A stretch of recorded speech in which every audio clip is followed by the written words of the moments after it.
As CJ Abrams continues to soar throughout the 2023 season, how high exactly is his ceiling?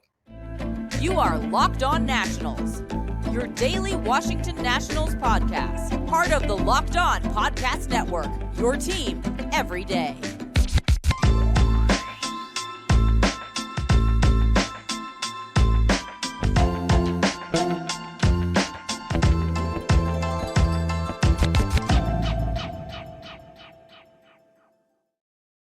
Today's episode is brought to you by Game Time. Download the Game Time app, create an account, and use code LOCKEDONMLB for $20 off your first purchase. Last-minute tickets, lowest price guaranteed. And thank you all for making Locked On Nationals your first listen every single day, as we are free and available wherever you get your podcast. And, of course, including on YouTube, you can subscribe over at Locked On Nationals there and search that up and hit that notification sound bell as well. Later on in today's show, we will preview Game 2 of the Pirates National Series as they got off to a good start yesterday, getting the lead 1-0 in this 4-game series. We'll preview the second game of this 4-game set a little bit later on of today's show. Also, Yohandy Morales, someone we discussed last week, and really all that he has done so far after being the Nationals' second-round pick in the 2023 draft. Him, and as well as fourth-round pick Andrew Pinckney, have already made their way to AA Harrisburg to meet up with the likes of Dylan Cruz, James Wood, Brady House, Trey Lipscomb, all the other big dog kind of prospects that the Nationals have. They're all now in one level. AA Harrisburg is loaded. We'll preview that, discuss all of those moves later on. But first and foremost, let's start off with the big league guys after getting a very nice win in yesterday's game against those Pirates. And obviously, the standout performance was CJ Abrams, but I have to start off with Patrick Corbin. And the reason why I say that, come on. When Patrick Corbin goes out there and has a good start, you just have to applaud it. You do. Because last night, that was 2019 Patrick Corbin. 6 2/3 innings pitched, only 5 hits given up, only 1 walk, and 8 strikeouts. And 8 strikeouts feels like something that he hasn't done since 2019 even. Patrick Corbin, when he is on, he actually is good. And we've seen that over the course of the season. He started off a little bit lumpy there opening day, but after not going 5 innings pitched in his last start, he bounces back against a pretty depleted Pittsburgh Pirates roster, if we're just being quite honest here. But still, he looked really good. And what was most impressive to me was his slider even got some recognition from Rob Freeman, the pitching ninja. If you know the pitching ninja, you know he posts all those weird, wacky pitch highlights. And Patrick Corbin made it a few times there because last night he generated 14 swings and misses just off his slider alone. When Patrick Corbin is on, that's the upside that you see with him. Now, is this what we expect heading into next year? Probably not, just because we've had this workload since 2020 of him just not being good and just being below average in general. So when you have Patrick Corbin go out there and give you 6 2/3 innings pitched, doesn't even reach 100 pitches, struck out 8 batters, only walked 1, didn't give up any home runs at PNC Park, where the yard at times seems to play small for left-handed batters there, trying to hit it out in right field. So Patrick Corbin took advantage of what he needed to and got a lot of outs and really did so on the back of himself. The defense was solid as well. But even then, Patrick Corbin, he got the job done. He gets a head tip, and attaboy.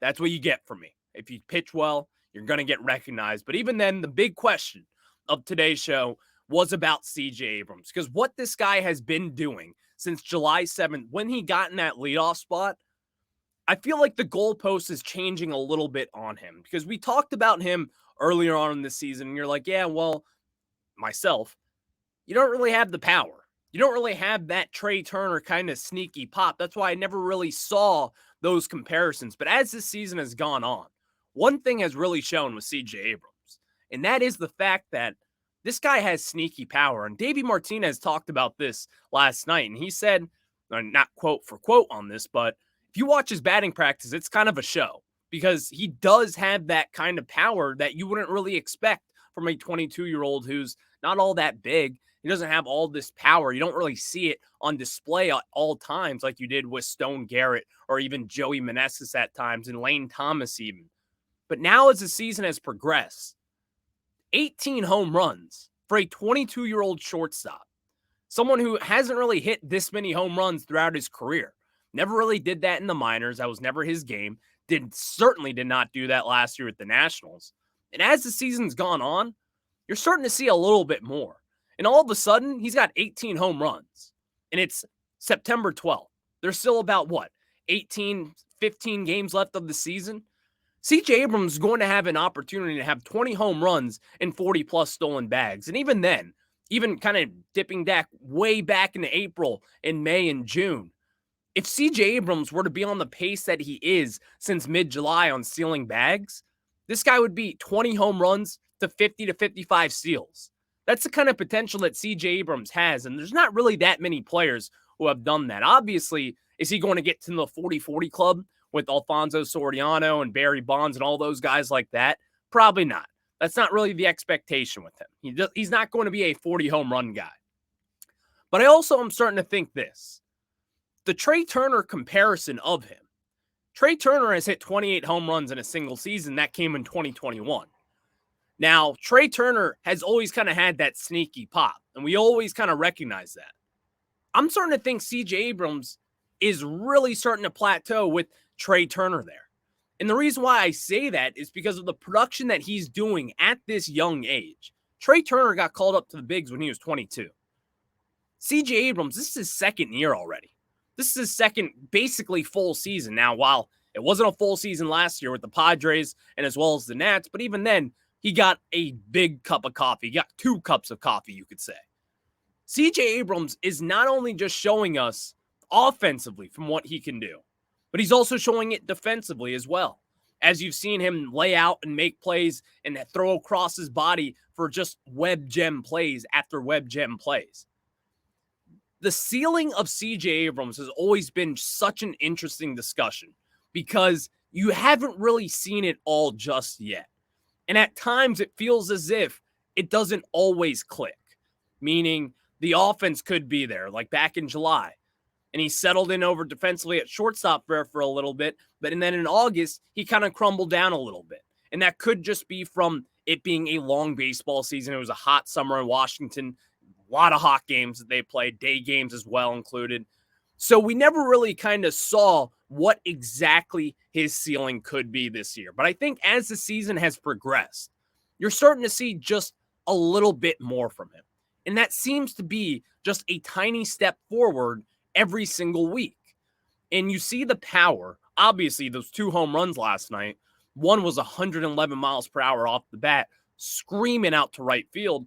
And the other one was a moonshot into right center field. And again, this is the fact that I keep on kind of reiterating to myself in my own head. And I think you may think the same. He's still only 22.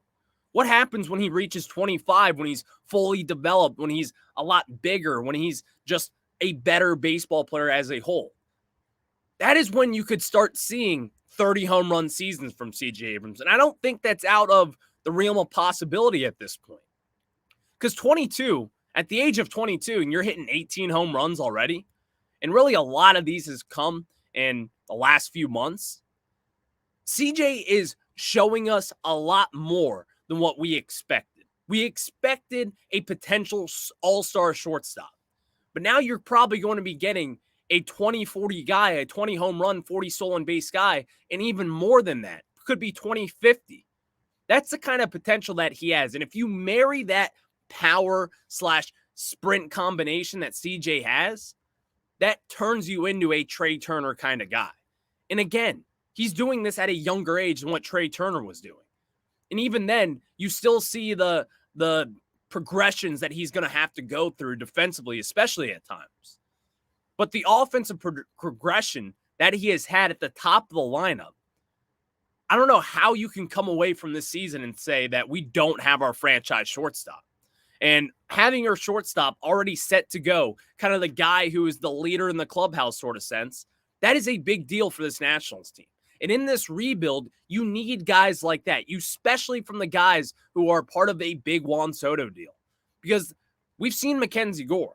I feel like we're all set on Mackenzie Gore. We know what we're getting from him. We're getting a top of the rotation guy. At times, CJ Abrams has glimpsed to us that he's going to be your franchise shortstop. But I think sitting here today, September 12th, 2023, you cannot not say that CJ Abrams is the guy moving forward. And I don't really think there's many Nationals fans out there who question that. But if there are, I think we have put that to bed from what he has done over the course of the 2023 season. And entering 2024, the expectations, they're going to skyrocket for him. And that's probably the way it should be as well, just because of what he has shown us. Could hit 25 home runs in 2024, and I would not be surprised at this point. And that may not sound like a lot, but from the leadoff spot, that is very impressive. And also stealing 40-plus bags, sign me up for that any day of the week. And thank you guys for making Locked On Nats your first listen today as the Nationals play the Pittsburgh Pirates tonight at 6:35. You can catch every pitch of the Nats hometown broadcast with SiriusXM on the SXM app. Just search Nationals there.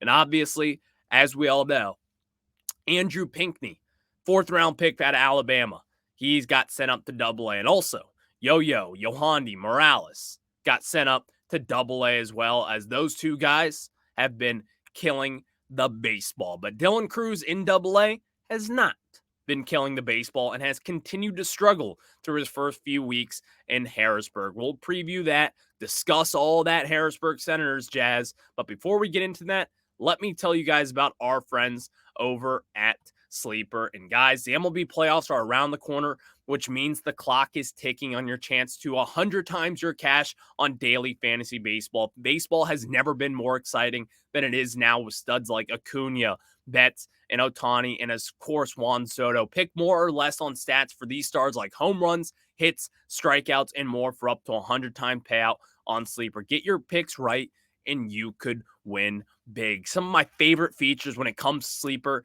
is that their fantasy projections are actually spot on. You see all these other different sites that you may follow, but nobody does it like Sleeper, and that is why I trust them, and that is why I want to do business with fantasy over at Sleeper. So use promo code Locked On and you'll get up to $100 match on your first deposit. Again, use promo code Locked On and you'll get up to $100 match on your first deposit. Terms and conditions apply. See Sleeper's terms of use for details. Of course, as always, use our friends over at Sleeper. Promo code Locked On.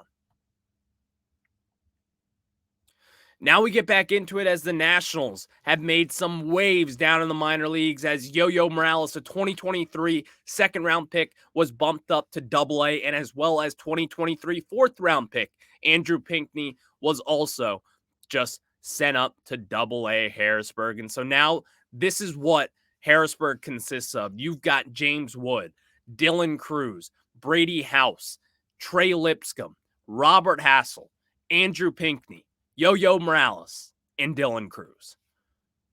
That is a loaded lineup, full of potential nonetheless. But I want to single out these three guys. The 2023 MLB Draft class, in which this one is looking pretty special, for just being honest right now.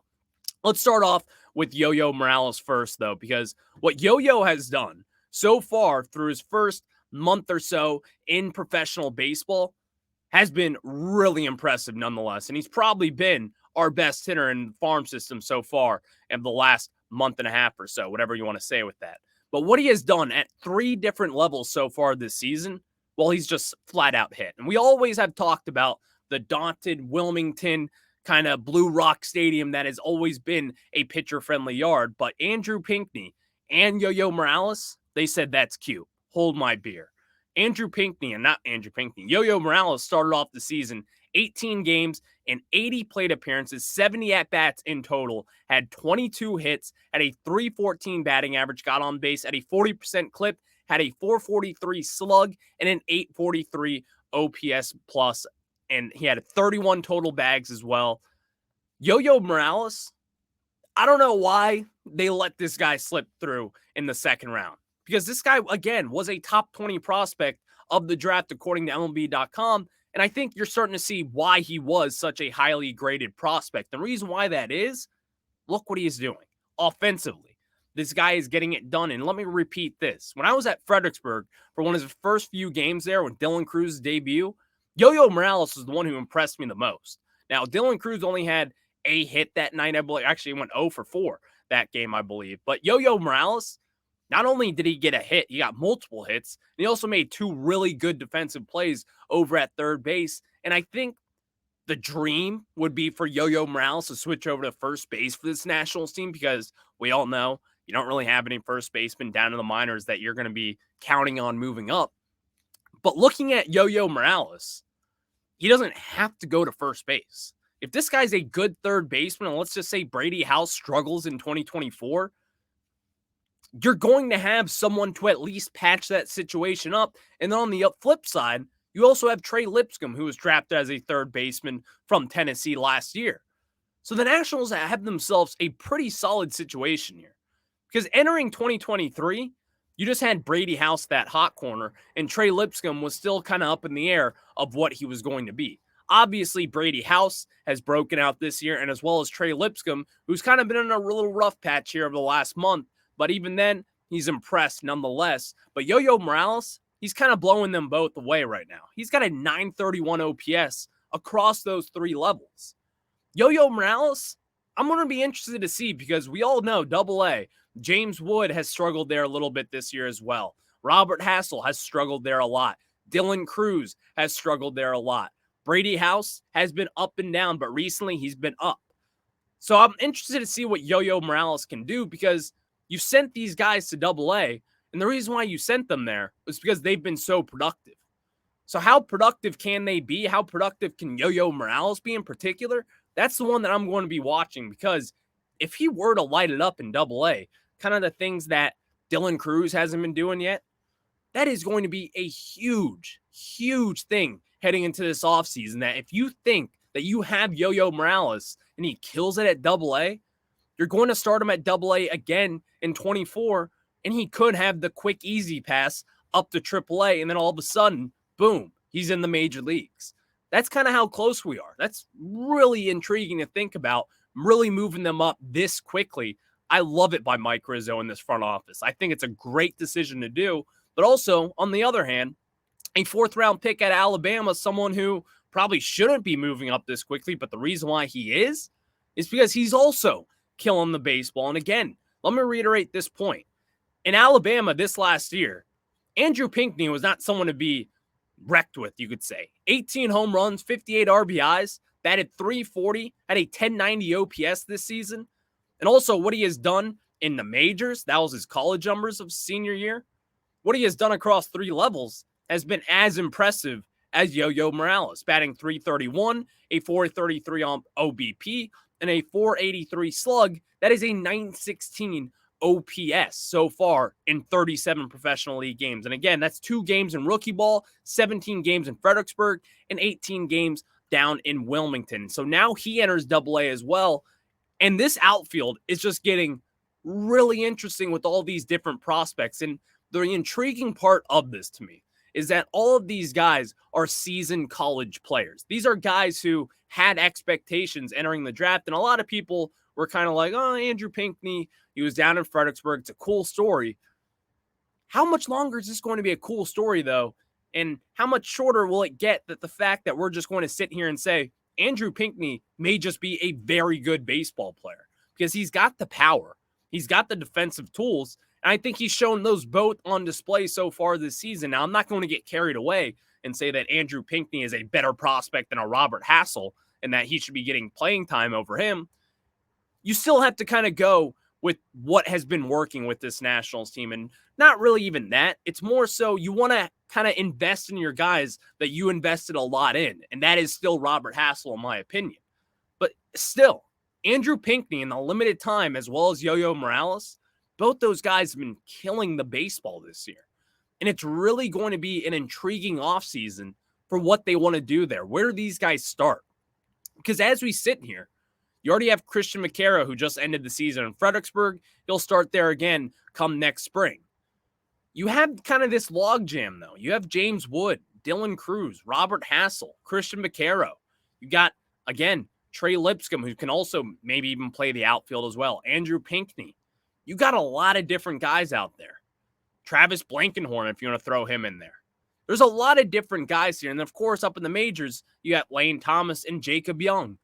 You have guys that are in the outfield right now, not just up in the bigs who have showed a lot, like Jacob Young and Lane Thomas, but all those guys before that were also mentioned, all the minor league prospects.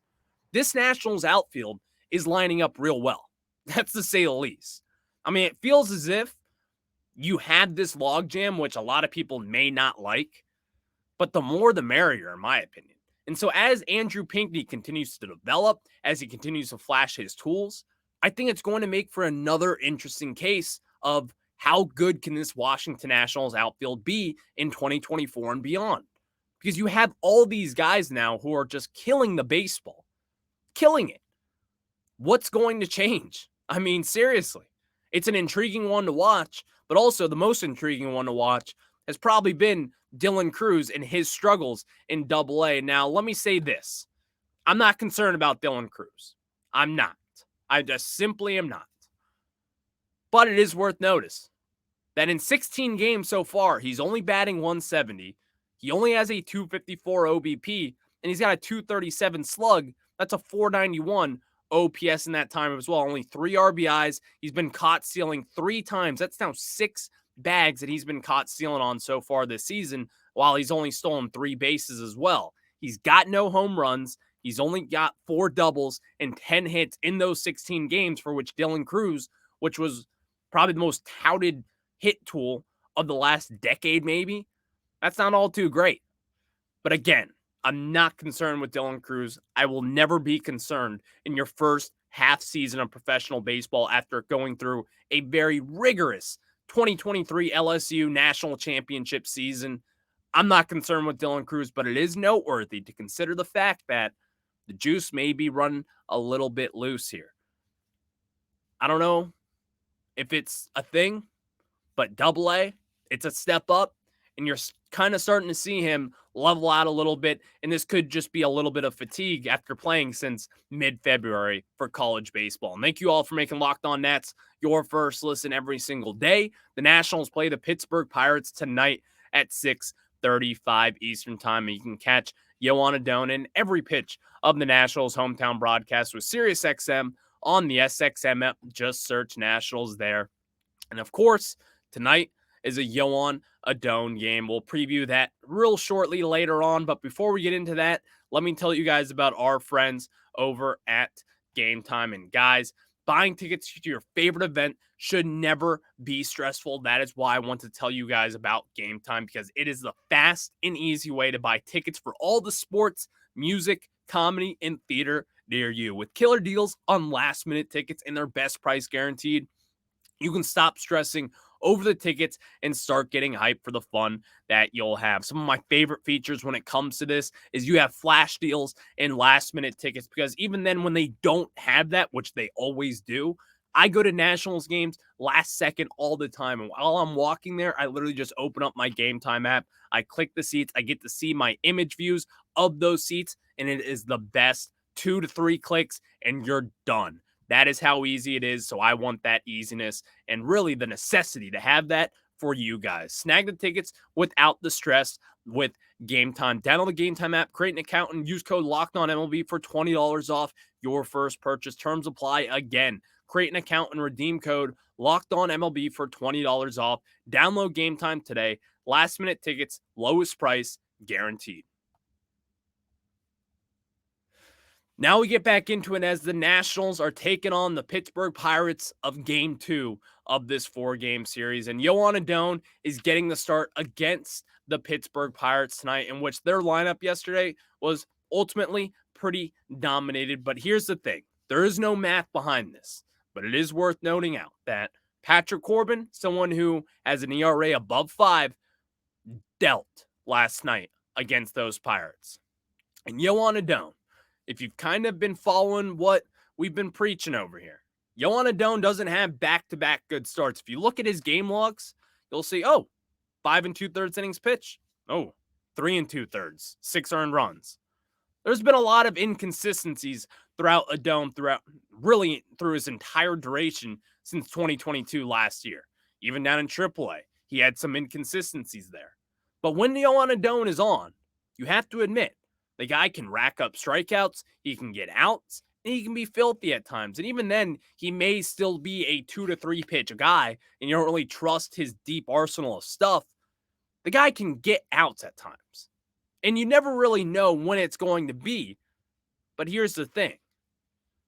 I can't look away from the fact that Joan Adon simply cannot have back-to-back good starts. He just hasn't done it so far this season.